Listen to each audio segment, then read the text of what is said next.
On the outskirts of Oregon, Bill stops the car, changes clothes, and burns the old pieces while recalling all the violence he has experienced over the past 2 days. It's almost poetic, as if he were an action hero straight out of a cheap movie. But no, he's just a 23-year-old man angry at the world and addicted to videos from radical influencers. At home, he maintains the facade of a good son for his hard-working parents.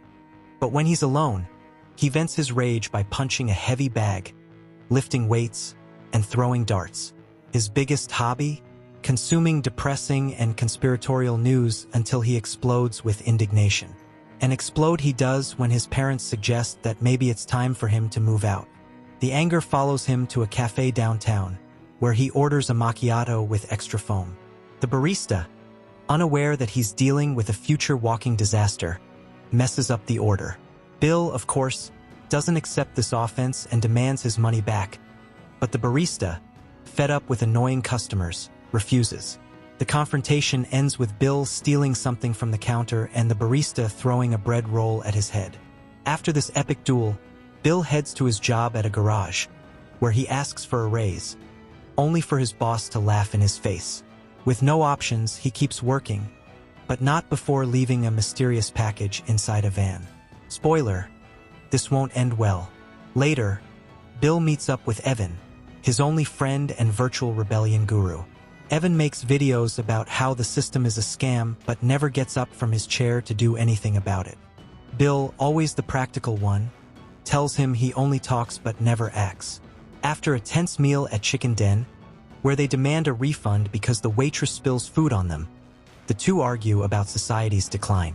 Evan launches into a speech about the end of the world, environmental destruction, and overpopulation. Bill agrees, but it's clear he's thinking about something far more drastic.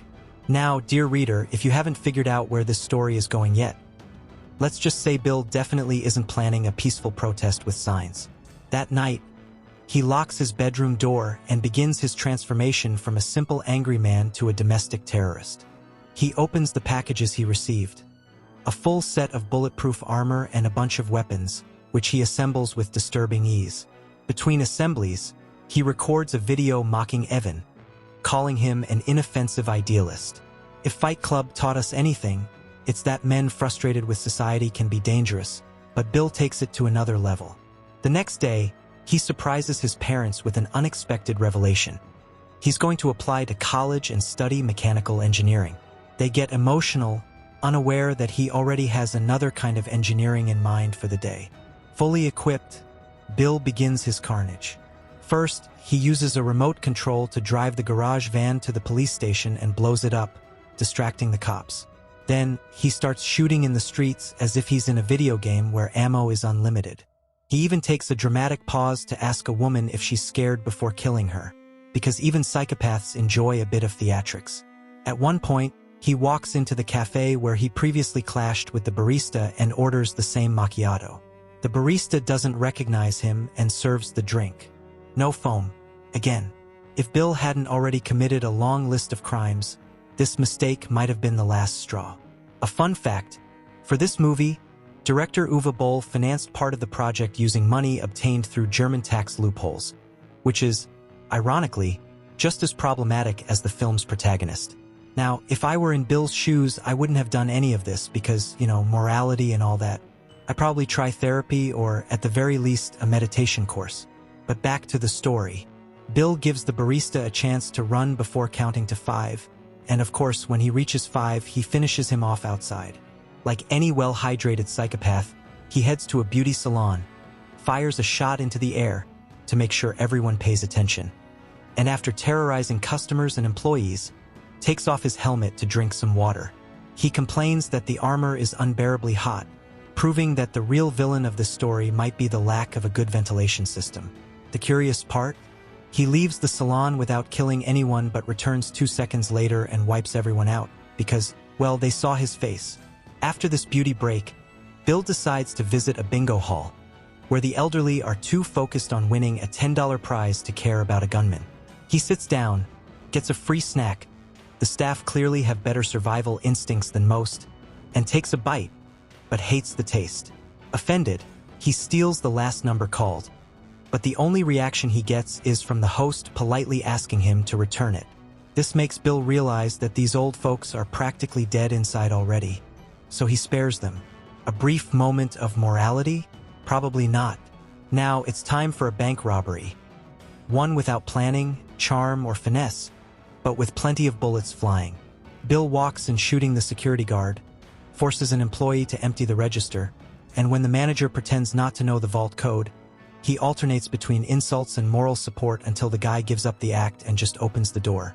With money in hand, Bill leaves, stuffs the real cash in his trunk, and puts on a show by burning counterfeit bills in front of everyone. Meanwhile, the bank manager, watching his retirement savings turn to ashes, calls the sheriff. People better start running, because a chase is coming. Bill hears over the police radio that they're heading into town via Cross Road and decides to prepare a warm welcome. He plants a massive bomb behind the town's welcome sign, and as soon as the police cars appear, one of the vehicles goes flying. The sheriff survives and tries to chase Bill, but our antihero takes a detour, rams the police car a few times, and when he finally gets out of his vehicle, he blows up his own car, just to make sure no one catches him easily. Seriously, someone should teach this guy how to budget his escape plans. With the cops lost in the woods, literally, Bill finally meets up with Evan, who was expecting a game of paintball. But instead of colorful toy guns, Bill brings an electric shock and an accidental gunshot, making Evan the perfect scapegoat.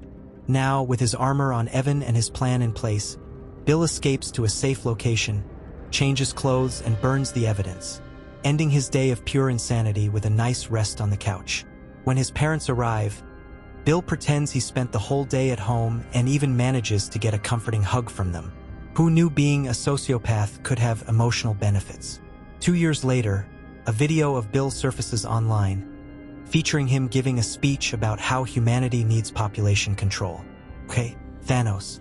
Meanwhile, the police still believe Evan was behind it all, and even his father, an old anti-government activist, ends up taking the blame.